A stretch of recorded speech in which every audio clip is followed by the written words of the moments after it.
So it seems like I rarely get to talk about such good news as I'm going to talk about today. Today was, yesterday into today, the news that I'm reporting now is just excellent news for Ukraine. I mean, there's in multiple ways, and we'll get into this in just a moment. My name is Darren Gerdes. I'm just a professor trying to provide context in the war in Ukraine.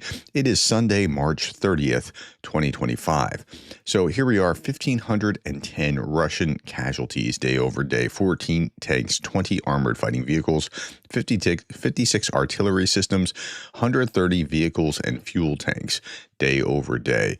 And Sersky, the commander of the army, was asked about what was going on, and he had Russian equipment losses hit 9,838 units in 2025 alone. It's a lot. Ukrainian commanders are targeting supply convoys with increasing frequency, striking logistical nodes up to 300 kilometers behind the front lines. That's quite some range that they're able to expand to now.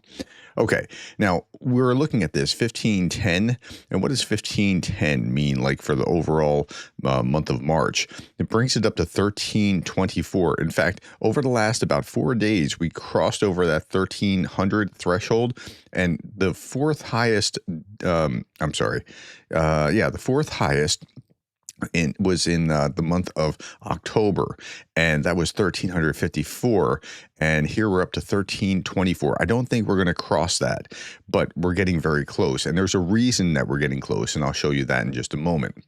Okay, Ukraine's Air Force repelled another massive Shahed attack overnight.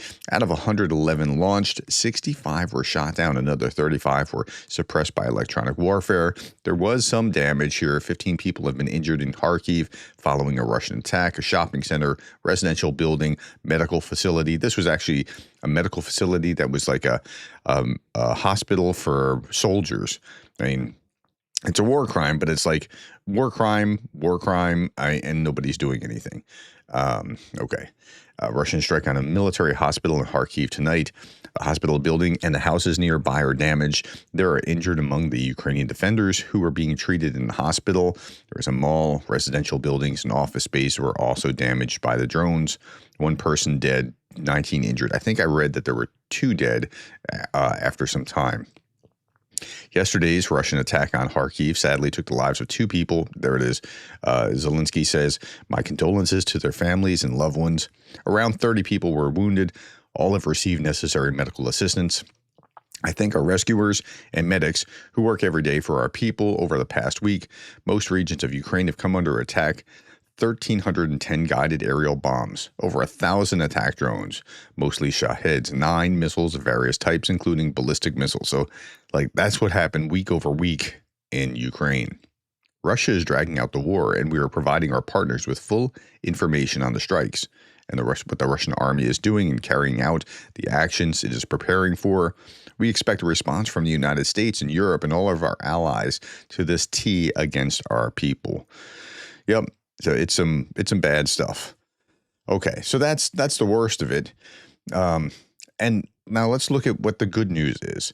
Now that Russia has spent over 2 weeks totally ignoring the ceasefire, let's look at what Americans said the U.S. should do if it happened. Like if there was a ceasefire and it's violated, 64% said increase U.S. weapons assistance to Ukraine. That's of the total population. That's not just like Democrats. 42% said U.S. airstrikes on Russian assets in Ukraine. 30% said U.S. troops deployed. And if you look at this, of course, sending additional weapons to and military supplies to Ukraine, 86% of Democrats, 62% of independents. That's almost the average, and 46% of Republicans. That's reasonably high for the Republican side. Okay, and so there we are. Okay, let's look at the battlefield and see what's going on there. In the Pakrovsk direction, Russian invaders led 73 assaults.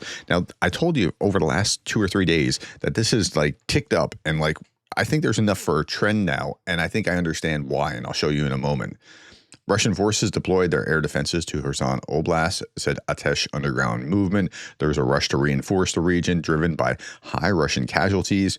Coordinates provided by partisans and local residents play a significant role in this situation. So, again, trying to hold the ground where the residents, the population doesn't want you is going to be problematic for the invading army, generally speaking. Luhansk direction, Ukrainian forces from the 54th, 81st, and 10th Brigades repelled 11 Russian assaults. Russia lost 109 personnel during the attack. 20 Moscow boys, including a platoon commander, surrendered to the 12th Special Forces Brigade Azov in the Toretsk area. This gentleman here, he's saying, I'm Veleshno Kirill Valetevich. I'm an engineer of the Sapper Platoon of the 5th Militarized Brigade, named after Zaranchenko.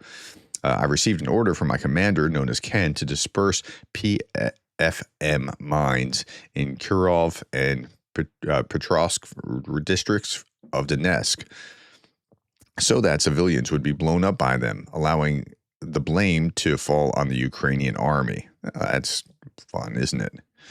Okay, March 27th. This date is important, and I'll show you that in just a moment. March 27th, just a couple days ago, Russian troops wiped out their own men. After failing an initial assault, they attempted another attack, deploying infantry near the same positions. However, instead of advancing, their own BMP opened fire on them, eliminating their own forces on the spot. And then Ukrainian forces repelled a Russian assault on Kupiansk, destroying 13 armored vehicles. After 3 weeks of preparations, during which the Russian forces amassed equipment and personnel, they launched a large-scale offensive when? On 27 March. Now that jives with what I see here. 27 March, look at this. 1,400, this is casualties. 1,400, 1,330, 1,210, 1,470, 1,280, 1,180, 1,280, and then you get to 27 March, and you see 1670, 1860, 1740, 15. It's like, so this is when the number started ticking up, and that's why this crossed over that 1,300 threshold when it was below 12 for most of the month of March. Okay, Russia has recently intensified attacks to improve its tactical positions ahead of an expected offensive. Everything I'm reading is telling me that a new offensive is coming. It's coming. It's on its way. And it'll last 3 to 6 months, maybe, something along these lines. I think it's going to be weather dependent when the ground is ready, where it's not going to be too muddy and whatever. I think it's coming, and there's not going to be any ceasefire anytime soon, as far as I can understand. Michael McKay wrote, Reuters, the New York Times, and other mainstream media are reporting Ukraine's incursion into Belgorod region 11 days after I did. Now, I was talking about this about 10 days ago as well.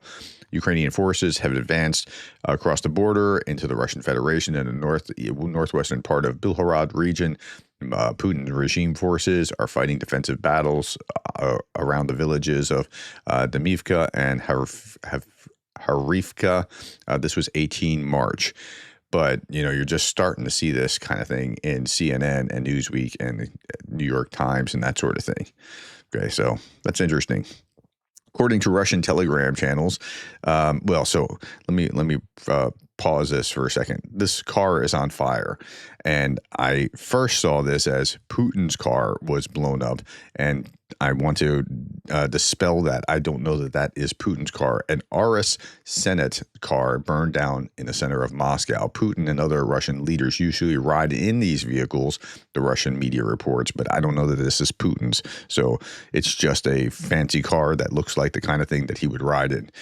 According to Russian Telegram channels, the vehicle belonged to Putin's administration. The driver was not injured. Such an RS cost about $270,000 to $340,000 US. So just dispelling that, just in case you come across something somewhere else where it's being said that it was Putin's car. A Russian electronic warfare system was destroyed in Kherson region. That's good. Oh, this is really interesting. A Nordic air defense Kruger 100 travels 270 kilometers per hour, taking out enemy drones. This system is it looks like something out of Iron Man's kind of stuff from Disney's movies about the Avengers. But this is real. These missiles are brought in a suitcase and they just pop up and fly out, and they can go 270,000 or 270 kilometers. It's pretty wild. Okay, interception of Russian drones by a drone armed with shotguns. I'm not actually showing that because, YouTube censors being what they are, but they're making it work. Ukraine's tests FPV drones targeting anti-drone electronic warfare systems. This is phenomenal. So the system detects and locates signal emitters and then enabling targeted suicide attacks on those signal emitters. So when you're trying to find anti-electronic warfare systems, when you latch onto that, those drones then become suicide drones to target that thing that is supposed to be anti-electronic warfare systems. It's kind of wild to think that that can do that. A ceasefire in Ukraine would only simply sharply increase the security threats to the Baltic states, warned Estonian and Lithuanian defense ministers in the Financial Times. Russia would use the pause to rebuild its military strength. So I don't think they need to worry about it right now, because I don't see a ceasefire right around the corner. As much as the Trump administration is talking about it, it just doesn't seem like it's going to happen. It looks like Trump wants a ceasefire. It does not look like the Ukrainians or the Russians want a ceasefire anytime soon. And so if you reverse this, lack of a ceasefire would actually sharply decrease the security threats to the Baltic states. And I think that's actually also fair. Okay, underestimating Ukraine is the most consistent and ongoing U.S. foreign policy failure. Well, Jay in Kyiv is reacting to this comment. American officials were furious when Ukraine successfully struck the Russian cruiser Moskva. This was early days of the war under the Biden administration. As the New York Times writes, this attack angered some American politicians because the Ukrainians did not warn them about it. Okay, but I mean, you're in a war and they're trying to stop the thing. They just didn't realize that they had the capabilities. And it turns out, again, underestimating Ukraine is kind of not a good idea. Ukraine keeps coming through and coming through and coming through. Now, I hear a lot of people talking about, well, don't Ukrainians just want to end the war? I mean, if you listen to certain narratives, you'd think that that's all they're about. That's not what I hear. I mean, when I talk to Ukrainians when I'm on a panel with others, or Anna from Ukraine, for example, or Yulia or whoever, Ukrainians fight because we know that life under Russian occupation, what it means, and it's worse than any war. When the killing is done quietly, not in the open, and it lasts decades. So they don't want to live under slavery. They don't like the fighting, but what's their choice? Their other choice is worse. Okay, last couple things. When you order a Zelensky from Temu, and I saw this meme and I thought, okay, here's Zelensky on one side and J.D. Vance on the other side. But it's actually kind of funny because of J.D. Vance wearing the black sweatsuit outfit that he wore when he went to Greenland. And I restrained myself. I was good. I didn't say, where's your tie? Or, did you say thank you to the people that were hosting you or anything like that? I tried to be nice. But yeah, I mean, he's not really pulling that off in the same way. And there's a reason that Zelensky was wearing what he was wearing. And that is because he made a commitment that he was going to identify with the Ukrainian military. And so all the grief that J.D. Vance gave him about that was not fair. And so that's why I'm pulling that up. By the way, if you don't know what Temu is, it's like a Amazon, but for cheap stuff. So that's where we are. Okay, last little bit. Good night, defenders. Operate in the dark, ensuring a brighter dawn. Here's a picture of a drone operator getting to work at night. I'll leave you with that image. Thank you for your time. Thank you for the likes, the shares, and the subscribes. And thank you for being the kind of person that cares about Ukraine.